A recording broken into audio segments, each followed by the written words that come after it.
What's up guys, it's Mike Thurston here. Today I'm going to take you through my top 5 shoulder exercises which you should be implementing into your routine. Now, the way I've structured this is I've picked one exercise which is going to focus on the front delt, 2 exercises which are going to focus on the mid delt, and another 2 exercises which are going to focus on the rear delt. When it comes to training shoulders, most people should have a pretty developed front delt, okay? And that's because of all the pressing movements which they'll do, particularly when it comes to training chest, whether it's decline, flat, incline, you'll have a pretty decently developed front delt. If you don't, you're probably doing something wrong. So that is why it's my belief, when training shoulders, most people should be paying more of their attention on the mid and rear delt, because that is where most people are weak and underdeveloped. So you can check, if you look in the mirror, look at your shoulder, you'll notice most people, they have this part of the shoulder will kind of be sticking out a little bit, it'll look quite dominant, and then it'll just be flat and smooth here because of the lack of development in the rear delt and mid delt. So, first exercise I would go for is a seated overhead shoulder press with dumbbells.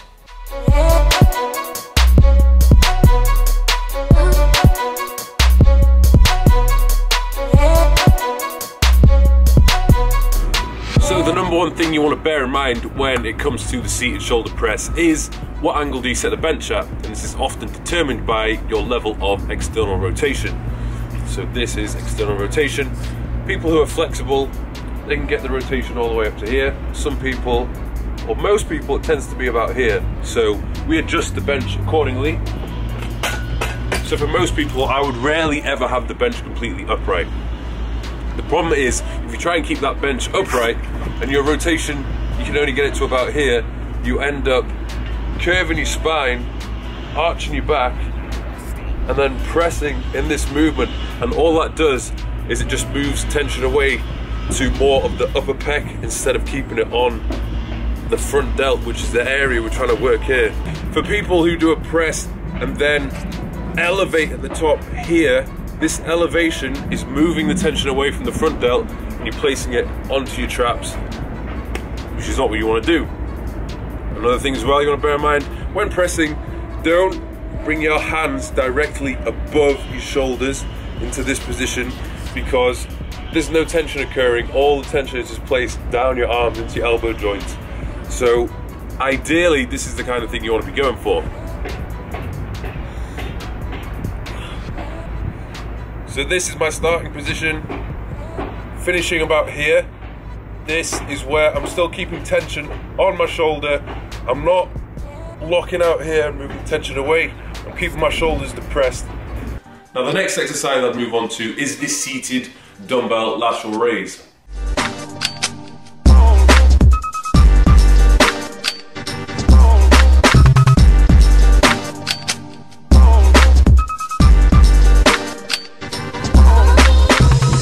Now when it comes to training the mid delt, we need to make sure that we can place tension on the area which we are trying to target, okay? You gotta think, it's such a small muscle, there's no need to be lifting any crazy weights. Most people who do this are over engaging their traps. I'm not gonna lie, I've made the same mistake in the past as well, just trying to lift too heavy and elevating here just to bring the heavy weights up. And the problem is, if you elevate and over engage in your traps, you reduce how much you can actually shorten the lateral head of the delt.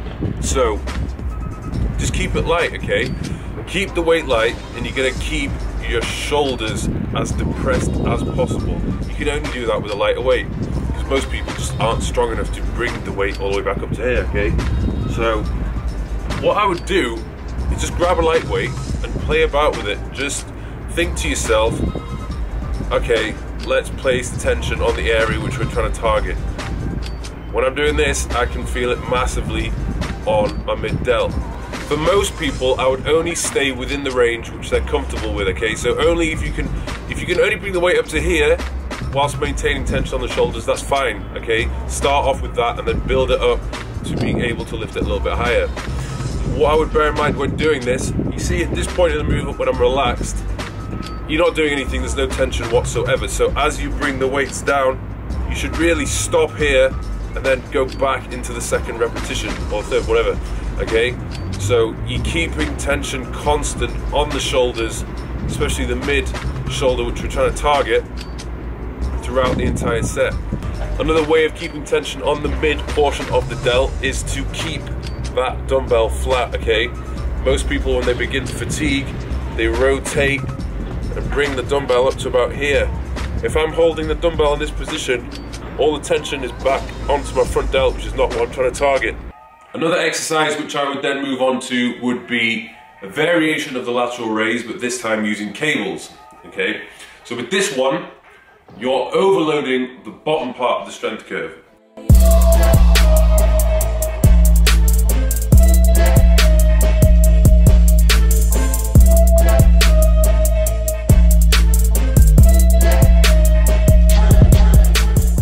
Now, when doing a normal dumbbell lateral raise, you'll be weakest here, okay? Where gravity is acting directly down 90 degrees to your arm. Okay, so most people, they spend very little time here, and at this point here, they're not really training the delts in the lengthened position. So that's why we use cables to overload and maximize the tension at the bottom portion of the movement. So you're really only working through this range, but you're working the bottom part of the strength curve, which is highly effective, particularly if you want to have an all-around strong delt and a big kind of 3D looking delt. You can do this variation either with a single arm, or you can do it with both arms at the same time.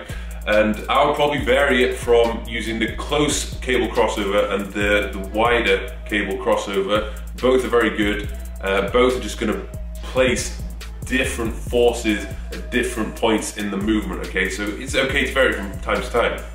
The next exercise I'd move on to is the chest supported dumbbell rear delt fly.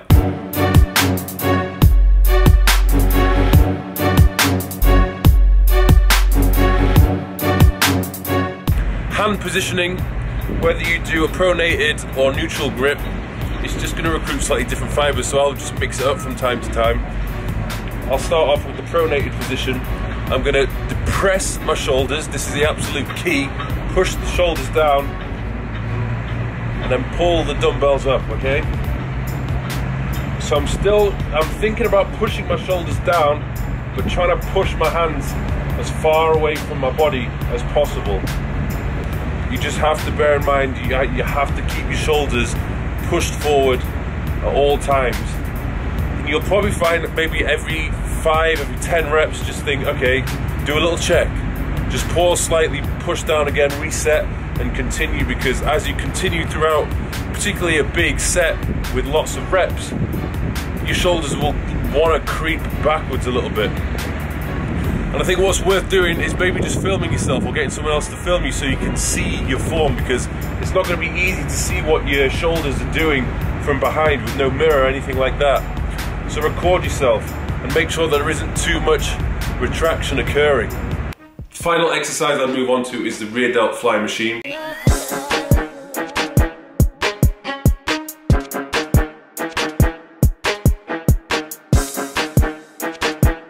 Now most gyms should have this. When you're doing this, again, similar principles apply to doing the dumbbell rear delt fly. You're pushing your shoulders forward and just bringing your arms out whilst maintaining that fixed position within your shoulders. Okay, so if you wanted to, you could work the shortened position, or you can work again the lengthened position.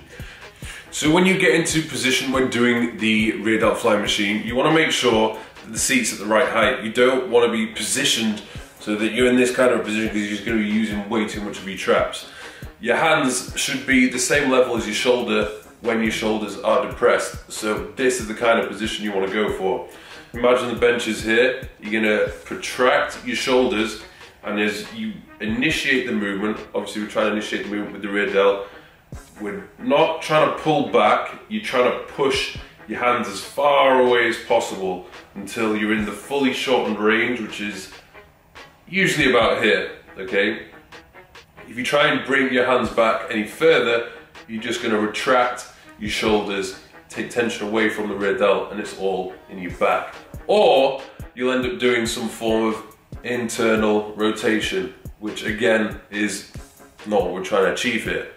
Now you will know if it's working if you start to feel a burn within this area. Okay, if you're doing 15 reps or more and you're not feeling a burn whatsoever, there's something not quite right. So just practice with this one. Obviously we're trying to get stronger, we're trying to build up the muscles, but for most people, I would want you to start off with a lower weight and just practice with it first until you really get the feel for it before you can then start to really overload the muscle itself. You gotta remember, it's only small. It only can take a little bit of weight. You don't try and, swing back and forwards with no control. It's not gonna help grow your rear delts, which is the whole point of this exercise. So guys, there you go, they're my top 5 exercises. Obviously there's a lot more you can kind of use to build up the shoulders, but from my experience, most people need to be focusing on the mid and rear delt as opposed to the front delt. That's just my personal opinion. When it comes to rep ranges, obviously if we're trying to go for size, you can use a wide range of rep ranges. For the seated overhead press, you can use anywhere from 6 to 12 to try and build some size. But when it comes to the lateral raises, and particularly the rear delt flies, you can go into a much higher rep range. I'm talking 10 reps or higher. You can be doing 25 plus reps, particularly with the rear delt flies, to really pound them, okay? So high reps and a higher number of sets. And I wouldn't personally go to the gym and focus on training just shoulders. I would probably look to try and hit them at least twice per week, particularly if it's a lagging body part, but I would combine it with another muscle group at the same time.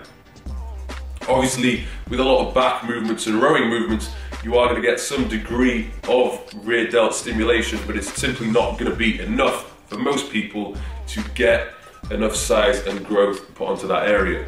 So, hope you enjoyed this. Don't forget to subscribe and I'll see you soon.